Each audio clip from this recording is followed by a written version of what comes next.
भगवान कृष्ण ने अर्जुन से कहा, जब अपने कर्तव्य के लिए आगे बढ़ोगे तो स्वयं के द्वारा चिंता का त्याग करो। तुम्हारा जीवन एक संग्राम जंग है और एक सार्थक जीवन जीने के लिए तुम्हें अपनी कर्तव्य निष्ठा में दृढ़ता से खड़ा रहना होगा। भगवान कृष्ण ने संजय से कहा, मनुष्य को जीवन में संघर्ष करते हुए आत्मसंयम रखना चाहिए। एक संतुलित मन वाले व्यक्ति को शांति और समृद्धि प्राप्त होती है। एक समय की बात है, एक ब्राह्मण अपने जीवन के कार्यों में बहुत निराश था। वह भगवान कृष्ण के पास गया और उनसे उपाय पूछा। भगवान कृष्ण ने उसे कहा, कर्मों को त्याग मत करो, बल्कि सही निश्चय और समर्पण के साथ कर्म करो। ये तुम्हें सफलता के मार्ग पर ले जाएगा। भगवान कृष्ण ने अर्जुन से कहा, एक ज्ञानी व्यक्ति को सभी लोगों के प्रति समान दृष्टि रखनी चाहिए। वो सबको समान भाव से देखता है और सभी में दिव्यता को पहचानता है। एक समय की बात है, एक युवक अपने गुरु से श्रद्धा के बारे में पूछता है। गुरु ने एक चिड़िया की कथा सुनाई और कहा, ये चिड़िया अपने बच्चों को खाने के लिए एक बर्तन ढूंढ रही थी। उसे जब खाने का एक स्रोत दिखाई नहीं दिया तो वह बिना सोचे बिना थके उड़ती रही। इसी तरह हमें भी अपने लक्ष्य की ओर श्रद्धा और आस्था के साथ अग्रसर होना चाहिए। भगवान कृष्ण ने अर्जुन से कहा, जो व्यक्ति अपने मन को पवित्र और निर्मल रखता है वह लोगों के द्वारा प्रभावित नहीं होता। एक निर्मल बुद्धि वाले व्यक्ति को सभी स्थितियों में स्थिरता और समता की प्राप्ति होती है। एक युवक अपने गुरु से संन्यास के बारे में पूछता है। गुरु ने एक खेती की कथा सुनाई और कहा, जैसे कि एक किसान को बीज बोने के लिए समय और प्रयत्न की आवश्यकता होती है, वैसे ही संन्यास भी एक धीरज और समर्पण का परिणाम है। वह व्यक्ति संसार में अपने कर्तव्यों का पालन करते हुए आत्मज्ञान और मुक्ति की प्राप्ति करता है। एक योद्धा अपने गुरु से पूछता है कि कैसे वह अपने युद्ध में सफल हो सकता है। गुरु उसे एक लौह पुरुष की कथा सुनाते हैं जिसने अपने समर्पण और सेवा से विजय प्राप्त की थी। ये कहानी समर्पण की महत्ता और सेवा भाव को प्रकट करती है। एक ग्रामीण शिक्षक अपने छात्रों को भगवान कृष्ण की कर्मयोग की सीख देते हैं। उन्होंने एक नदी की कथा सुनाई जिसमें एक लोगों ने कर्मयोग के माध्यम से आपसी सहयोग का प्रमाण दिया था। ये कथा कर्मयोग की महत्ता और समरसता को उजागर करती है। भगवान कृष्ण अर्जुन को निस्वार्थ भाव की महत्ता बताते हैं। उन्होंने एक ब्राह्मण की कथा सुनाई जिसने अपने सेवा भाव से दूसरों की मदद की थी। ये कथा स्वार्थ त्याग की महत्वपूर्णता को प्रस्तुत करती है। एक युवक अपने जीवन की स्वाधीनता के बारे में जानने के लिए भगवान कृष्ण के पास जाता है। भगवान कृष्ण उसे एक गीदड़ की कथा सुनाते हैं जिसने अपनी स्वाधीनता को प्राप्त की थी। ये कथा स्वतंत्रता और स्वाधीनता की महत्वपूर्णता को दर्शाती है।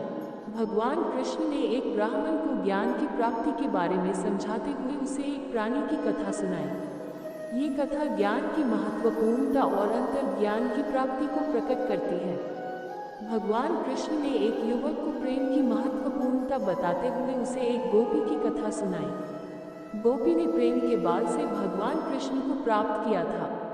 ये कथा प्रेम और भक्ति की अद्भुत शक्ति को दर्शाती है। भगवान कृष्ण ने एक युवक को सामर्थ्य की प्राप्ति के बारे में समझाते हुए उसे एक वानर की कथा सुनाई। वानर ने अपनी असीम सामर्थ्य और साहस से संसार को परास्त किया था। ये कथा सामर्थ्य और आत्मविश्वास की महत्वपूर्णता को दर्शाती है। भगवान कृष्ण ने एक व्यापारी को समय की महत्वपूर्णता समझाते हुए उसे एक जलचारी की कथा सुनाई। जलचारी ने समय का सदुपयोग करके अपने लक्ष्य को प्राप्त किया था। ये कथा समय के महत्व और उसके सदुपयोग की महत्वपूर्णता को प्रस्तुत करती है। भगवान कृष्ण अर्जुन को निष्काम कर्म की महत्वपूर्णता बताते हैं। उन्होंने एक किसान की कथा सुनाई जिसने निष्काम भाव से कार्य किया था और उसका फल ईश्वर को समर्पित किया था। ये कथा निष्काम कर्म की महत्वपूर्णता और भाग्य के प्रति समर्पण को प्रकट करती है। भगवान कृष्ण ने एक राजा को अमृतत्व के साधन के बारे में बताते हुए उसे एक महर्षि की कथा सुनाई। महर्षि ने आत्मा को अमर बनाने के लिए निष्काम भाव से तपस्या की थी। ये कथा आत्मसंयम और अमृतत्व की प्राप्ति को प्रकट करती है। एक योगी भगवान कृष्ण के समर्पित चित्त की महत्वपूर्णता के बारे में पूछता है। भगवान कृष्ण उन्हें एक देवदूत की कथा सुनाते हैं जो अपने समर्पित चित्त से ईश्वर को प्राप्त करता है। ये कथा समर्पण और भक्ति की महत्वपूर्णता को प्रस्तुत करती है। भगवान कृष्ण ने एक गोपी को श्रद्धा की महत्वपूर्णता बताते हुए उसे एक भक्त की कथा सुनाई। भक्त ने अपनी श्रद्धा से परमात्मा को प्राप्त किया था।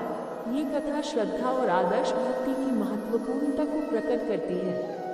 भगवान कृष्ण ने एक राजा को अनुशासन की महत्वपूर्णता समझाते हुए उसे एक शिकारी की कथा सुनाई। शिकारी ने अनुशासन के बल पर अपनी विजय प्राप्त की थी। ये कथा अनुशासन और संयम की महत्वपूर्णता को प्रस्तुत करती है। भगवान कृष्ण ने एक ब्राह्मण को आत्मनिरीक्षण की महत्वपूर्णता समझाते हुए उसे एक सन्यासी की कथा सुनाई। सन्यासी ने आत्मनिरीक्षण द्वारा अपनी आत्मा को प्राप्त किया था। ये कथा आत्मनिरीक्षण और आत्मज्ञान की महत्वपूर्णता को प्रकट करती है। भगवान कृष्ण ने अर्जुन को कर्मयोग की महत्वपूर्णता बताते हुए उसे एक किसान की कथा सुनाई। किसान ने अपने कर्मयोग द्वारा समर्पित कार्य किया और उसके फल को ईश्वर को समर्पित किया। ये कथा कर्मयोग और समर्पण की महत्वपूर्णता को प्रस्तुत करती है। भगवान कृष्ण ने एक राजमार्गी को संयम की महत्वपूर्णता समझाते हुए उसे एक महापुरुष की कथा सुनाई। महापुरुष ने अपने संयम और साधना के द्वारा आत्मा को प्राप्त किया था। ये कथा संयम और आध्यात्मिक प्रगति की महत्वपूर्णता को प्रकट करती है। भगवान कृष्ण ने एक राजकुमार को वैराग्य की प्राप्ति के बारे में बताते हुए उसे एक सन्यासी की कथा सुनाई। सन्यासी ने वैराग्य के माध्यम से आत्मा को प्राप्त किया था। ये कथा वैराग्य और आत्मसंयम की महत्वपूर्णता को प्रस्तुत करती है। भगवान कृष्ण ने एक गोपी को परम भक्ति के बारे में बताते हुए उसे एक नामदेव की कथा सुनाई। नामदेव ने परम भक्ति और पूर्ण समर्पण द्वारा परमात्मा को प्राप्त किया था। ये कथा परम भक्ति और प्रेम की महत्वपूर्णता को प्रकट करती है। भगवान कृष्ण ने एक ऋषि को आत्मसंयम का गुण समझाते हुए उसे एक ज्ञानी की कथा सुनाई।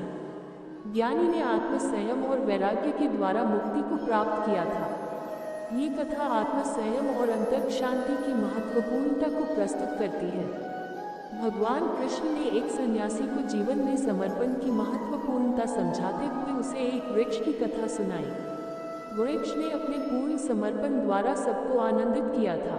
ये कथा समर्पण और निस्वार्थ सेवा की महत्वपूर्णता को प्रकट करती है। ये कथाएं भगवान कृष्ण द्वारा बताई गई हैं और उन्हें समर्पित किया गया है ताकि साधक इनसे प्रेरणा और ज्ञान प्राप्त कर सके। इन कथाओं के माध्यम से हम अपने जीवन में सामर्थ्य, आदर्शता, सद्गुणों का पालन, आत्मसंयम, भक्ति, वैराग्य और समर्पण की महत्वपूर्णता को समझ सकते हैं।